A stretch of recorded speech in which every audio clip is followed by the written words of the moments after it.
Bismillahirrahmanirrahim. Assalamualaikum warahmatullahi wabarakatuh. Alhamdulillah wassalatu wassalamu ala Rasulillah wa ala alihi wa sahbihi wa man walah. Amma ba'd. Sahabat LC yang insyaallah dimuliakan Allah Subhanahu wa taala. Alhamdulillah berjumpa kembali dalam serial akidah. Kali ini kita masuk di pertemuan yang ke-6. Insyaallah kita akan bersama-sama melanjutkan pembahasan tentang iman pada bab tentang iman pada buku Dinul Islam. Sahabat yang insyaallah dimuliakan Allah Subhanahu wa taala, di pertemuan kemarin kita sudah sama-sama simak pembahasan tentang definisi iman menurut Ahlus Sunnah wal Jamaah dan juga beberapa contoh tentang hal-hal yang masuk ke dalam kategori iman. Kemudian di pertemuan kali ini masih ada tersisa 3 poin. Insya Allah kita akan lanjutkan di poin yang keempat sampai yang keenam. Baik sahabat yang berbahagia, di poin yang keempat di sini dikatakan karena iman mencakup perbuatan hati dan anggota badan serta perkataan hati dan lisan, maka iman pun bisa bertambah dan juga bisa berkurang. Iman bisa bertambah karena ilmu dan juga amal-amal soleh, serta bisa berkurang karena perbuatan maksiat yang dikerjakan. Nah, sahabat yang insyaallah dimuliakan Allah Subhanahu wa taala. Jadi seperti dikatakan dalam sebuah riwayat bahwa al-iman yazid wa yanqus. Iman itu yazid wa yanqus. Yazid itu bertambah dan yanqus berkurang. Dia bisa bertambah dan berkurang. Jadi iman itu kondisinya tidak stag atau tidak ajeg begitu ya. Akan tetapi dia bisa bertambah dan terkadang juga berkurang. Bahkan dia bisa berkurang sampai ke dasar bumi yang paling dalam atau bahkan bisa hilang sama sekali. Nah, ini keimanan. Nah, untuk itu sahabat yang insyaallah dimuliakan Allah Subhanahu wa taala, ya disinilah pemahaman Ahlus Sunnah. Jadi pemahaman tentang iman menurut Ahlus Sunnah bahwa iman itu yazid wa yanqus, bertambah dan juga bisa berkurang. Ya, bukan seperti pemahaman sebagian dari kelompok-kelompok yang lain yang mengatakan ketika seseorang telah mengikrarkan syahadat, 2 kalimat syahadat, artinya dia telah masuk Islam, maka seolah-olah selamanya dia Islam. Imannya tidak akan pernah goyah, tidak akan pernah berkurang, dan tidak akan menjadi murtad. Ya, baik karena perbuatannya ataupun karena perkataannya. Nah, sahabat yang berbahagia, padahal ada perbuatan dan perkataan yang bisa menambah keimanannya, dan ada perbuatan atau perkataan yang bisa menjadikan keimanannya berkurang atau bahkan bisa mengantarkannya kepada posisi murtad, keluar dari Islam. Baik sahabat yang insyaallah dimuliakan Allah Subhanahu wa taala. Di sini dinukilkan beberapa ayat Al-Qur'an, di antaranya yang pertama surat At-Taubah ayat 124. Surat yang ke-9, silakan sahabat bisa disimak bersama. Allah berfirman, A'udzu billahi minasyaitonir rajim. Wa idza ma unzilat suratun faminhum may yaqulu ayyukum zadathu hadhihi imana. Fa ammal ladzina amanu fasadathum imanan wa hum yastabshirun. Apabila diturunkan suatu surat, wa idza ma unzilat suratun faminhum may yaqulu ayyukum zadathu hadhihi imana. Apabila diturunkan suatu surat, maka di antara mereka, yakni orang-orang munafik, ada yang berkata, siapakah di antara kalian yang bertambah imannya dengan turunnya surat ini? Ya, saya ulangi sekali lagi, di sini yang perlu digarisbawahi adalah perkataan orang-orang munafik yang mengatakan, siapakah di antara kalian yang bertambah imannya dengan turunnya surat ini, ya. Dan Allah melanjutkan, adapun orang-orang yang beriman, maka surat ini menambah imannya, sedang mereka merasa gembira. Ini sahabat yang berbahagia, ayat ini menjadi salah satu dalil bahwa iman itu bisa bertambah. Ya, buktinya Allah nyatakan dalam surat At-Taubah 124 ini. Adapun orang-orang yang beriman, bahkan orang-orang munafik pun bertanya, ya, mempertanyakan adakah di antara kalian yang ketika diturunkan surat itu bertambah imannya? Ya, maka Allah menegaskan, adapun orang-orang yang beriman dengan turunnya ayat tadi, maka bertambah imannya dan mereka merasa gembira, bertambah imannya, ya. Kemudian di dalam surat Al-Ahzab ayat yang ke-22, surat yang ke-33, sahabat yang berbahagia, Allah berfirman, "Wa ma zadahum illa imanan wa taslima." Yang demikian itu tidaklah menambah kepada mereka kecuali iman dan ketundukan. Nah, ini sahabat yang insyaallah dimuliakan Allah Subhanahu wa taala. Di sini ada kalimat menambah. Ya, bagi mereka menambah apa? Iman dan ketundukan kepada Allah Subhanahu wa taala. Jadi jelas ini juga menegaskan bahwa iman itu bisa bertambah, ya. Selanjutnya dalam surat Al-Muddatsir ayat 31 di surat yang ke-74, sahabat yang berbahagia, liyastayqinal ladzina utul kitaba wa yazdadal ladzina amanu imana. Dan supaya orang-orang yang diberi Alkitab menjadi yakin dan supaya orang-orang yang beriman bertambah imannya, ya.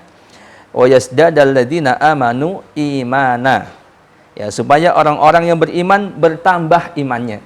Nah, ini pun demikian Allah nyatakan dalam surat ini bahwa ada kalimat bertambah imannya. Artinya iman itu bisa bertambah. Sahabat yang insyaallah dimuliakan Allah Subhanahu wa taala.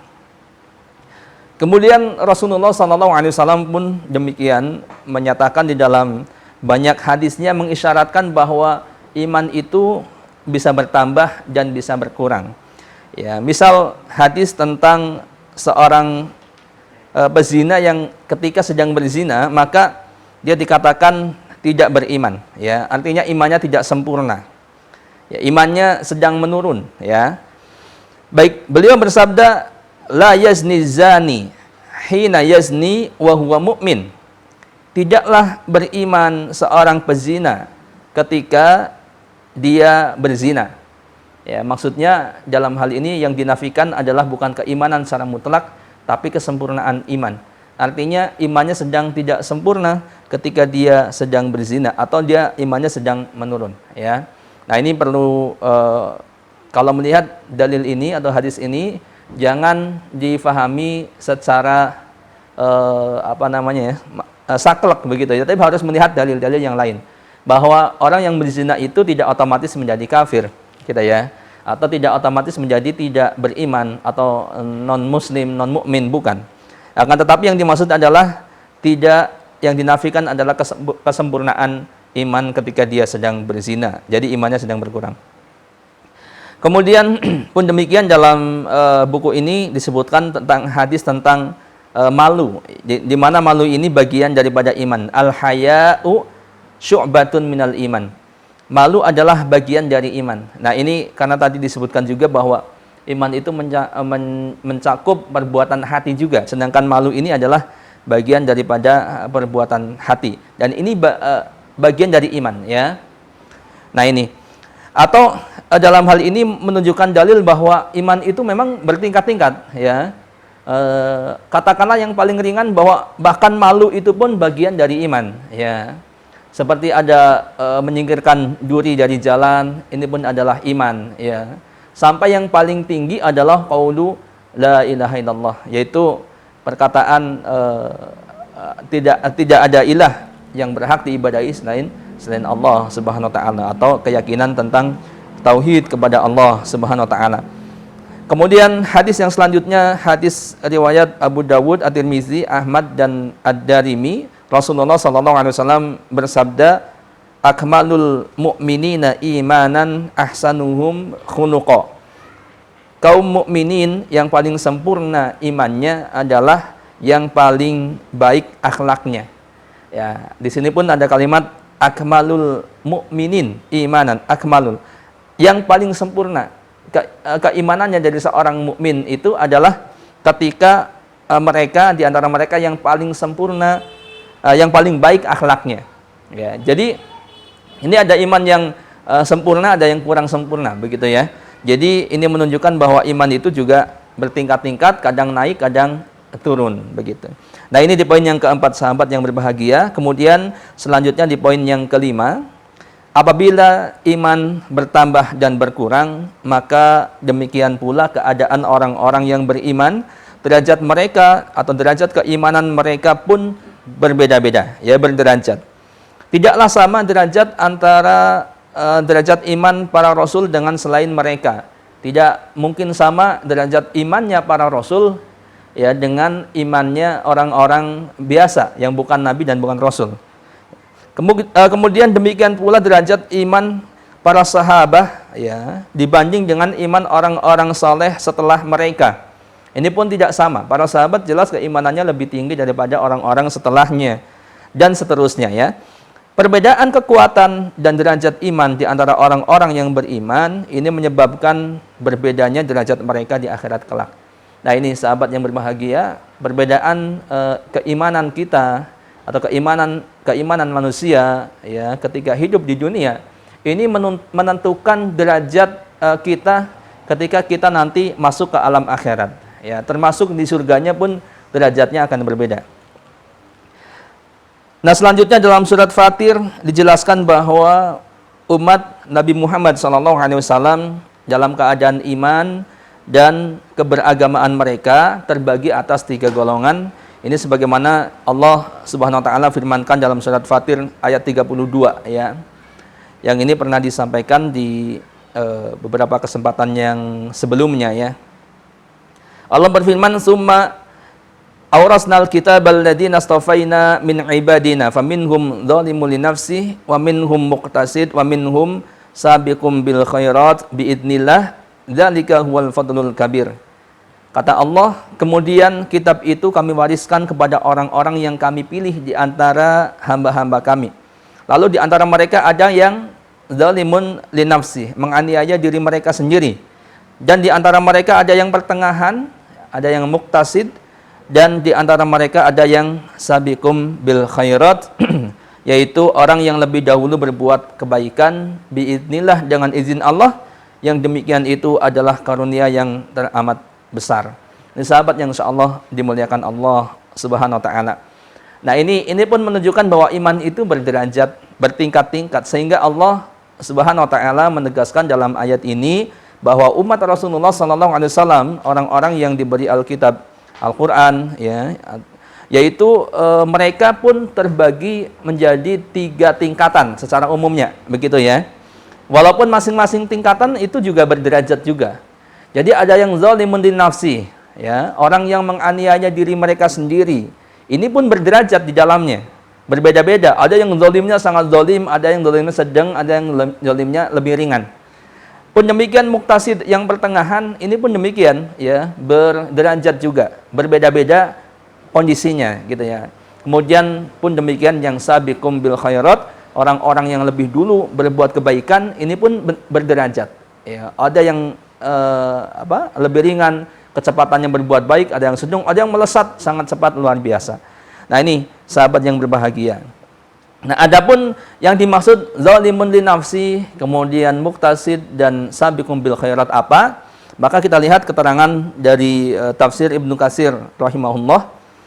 Ya, beliau mengatakan bahwa zalimun li nafsi, orang-orang yang menganiaya diri mereka sendiri, yaitu orang-orang yang mempunyai batas minimal keimanan. Ya, ingat ini masih umat Rasulullah SAW. Jadi orang ini masih dikatakan sebagai orang mukmin, tapi batas minimal paling dasar. Sebentar lagi jatuh, maka dia sudah dikatakan sebagai orang kafir, tidak beriman lagi, gitu ya. Nah, siapa mereka? Ya, orang yang mempunyai batas minimal keimanan, tetapi hanya mengerjakan sebagian dari kewajiban-kewajiban mereka dan meninggalkan sebagian yang lainnya, serta mengerjakan sebagian dari hal-hal yang diharamkan oleh Allah Subhanahu wa taala. Nah, ini sahabat yang berbahagia, masih mengerjakan sholat ya. Akan tetapi puasanya kalau masuk bulan Ramadan kadang tidak dikerjakan misalkannya. Kemudian zakatnya pun demikian, tapi sholat masih. Sehingga dia masih dikatakan masih mempunyai batas minimal keimanan. Begitu ini sahabat yang berbahagia. Kemudian muktasid. Siapa muktasid? Muktasid adalah orang yang pertengahan, yaitu orang-orang yang pada umumnya mengerjakan semua kewajiban-kewajiban dan dia meninggalkan semua yang dilarang oleh Allah Subhanahu wa taala, akan tetapi terkadang dia meninggalkan hal-hal yang mustahab, yang dianjurkan, yang sunnah-sunnah terkadang ditinggalkan, dan dia terkadang mengerjakan apa-apa yang dimakruhkan, kadang gitu ya. Bukan selalu gitu, tapi kadang-kadang dia meninggalkan yang mustahab ya, kemudian juga kadang dia masih melanggar yang makruh, bukan yang diharamkan tapi yang makruh. Ini sahabat yang berbahagia. Mungkin kita kalau masuk di dalam kategori muktasid saja ini Masya Allah sudah alhamdulillah ya, sudah bersyukur, dan akan tetapi harus terus ditingkatkan. Nah kemudian yang tertinggi adalah sabiqum bil khairat, orang-orang yang berlomba dalam kebaikan, yaitu orang-orang yang mengerjakan semua yang wajib ya, dan dia juga mengerjakan hal-hal yang mustahab yang disunahkan oleh Allah Subhanahu wa taala, serta meninggalkan hal-hal yang haram. Jangankan yang haram, yang makruh saja dia tinggalkan. Nah ini yang sabiqum bil khairat gitu ya. Semua kewajiban dikerjakan, yang sunnah-sunnah juga dikerjakan. Artinya dia sangat menjaga dengan sangat hirs, sangat kuat untuk selalu mengerjakan yang sunnah-sunnah, dan juga dia meninggalkan yang makruh.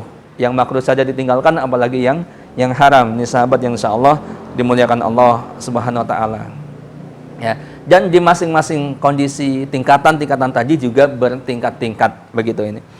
Kemudian yang terakhir sahabat yang berbahagia, arti iman kepada Allah dari segi kepercayaan hati adalah kepercayaan yang kokoh bahwa Allah Subhanahu wa taala adalah Rabb seluruh alam semesta dan apa-apa yang ada di dalamnya. Ini keimanan, arti iman kepada Allah dari segi kepercayaan hati, yaitu kepercayaan yang kokoh bahwa Allah adalah Rabb alam semesta dan semua yang ada di dalamnya. Tidak ada ilah selain Allah Subhanahu wa taala. Dia adalah satu-satunya pencipta yang menghidupkan dan mematikan, pemberi rizki, pengatur, dan raja dari segala-galanya. Tidak ada sekutu dalam kerajaannya dan tidak ada tandingan baginya, serta tidak terkalahkan oleh siapapun juga. Maha suci Allah dari segala kekurangan, Zat yang maha sempurna hingga tidak ada yang menyerupainya.